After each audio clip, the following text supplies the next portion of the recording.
Hello viewers, welcome to Miracle World YouTube channel. This is Manusri. పావురాల జంట అడవిలో కట్టెలు కొట్టుకుని జీవించే సీతయ్య ఎప్పట్లాగే ఆ రోజు కూడా అడవికి కట్టెలు కొట్టేందుకు అడవికి బయలుదేరాడు. అలా వెళ్తుండగా దారిలో ఓ వేటగాడు పావురాలను వేటాడుతూ వలలో బియ్యం నూకలు చల్లి వెళ్లడాన్ని గమనించాడు. ఇంతలో వేటగాడు అలా వెళ్లాడో లేదో బియ్యం నూకలకు ఆశపడ్డ ఓ పావురాల జంట వచ్చి వలలో వాలాయి. అంతే ఒక్కసారిగా వలలో ఇరుక్కుపోయాయి. ప్రాణభీతితో అల్లాడుతున్న పావురాలను ఎలాగైనా రక్షించాలనుకున్న సీతయ్య వాటిని వలనుంచి తప్పి పైకి ఎగురవేసి కట్టెల కోసం వెళ్లిపోయాడు. అలా కొంతకాలం గడచిన తరువాత సీతయ్య ఎప్పట్లాగే అడవికి వెళ్లి వస్తూనే ఉంటాడు. ఒకరోజు అడవిలో దారి తప్పి బాగా లోపలి ప్రాంతంలోకి వెళ్లిపోయాడు. అతడు దారి తెలియక అవస్థపడుతూ తిరుగుతుంటే ఈలోపు చీకటి కూడా పడింది. అడవిలోని క్రూర మృగాలు తనను ఏం చేస్తాయో ఏమో అని భయపడుతూ ఉన్న సీతయ్య దగ్గర్లో ఓ చిన్న గుడిసె లాంటిది కనిపించింది.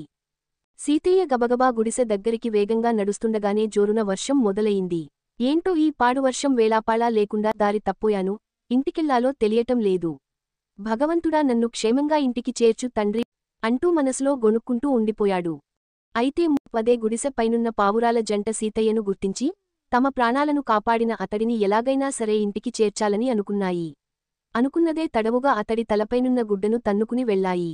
తలగుడ్డ ఎగిరిపోవడంతో పైకెత్తి చూసిన సీతయ్య పావురాల జంటను వెంబడిస్తూ పరుగులు తీశాడు. అలా తనకు తెలిసిన దోవలోకి పరుగెత్తిన సీతయ్యకు పావురాలు చేసిన సహాయం అర్థమైంది.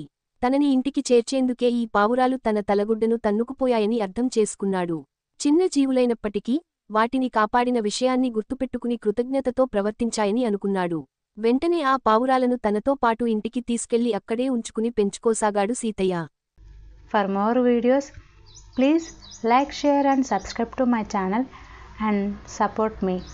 అలాగే మీకు ఎలాంటి వీడియోస్ కావాలో కామెంట్ సెక్షన్లో కామెంట్ చేయండి.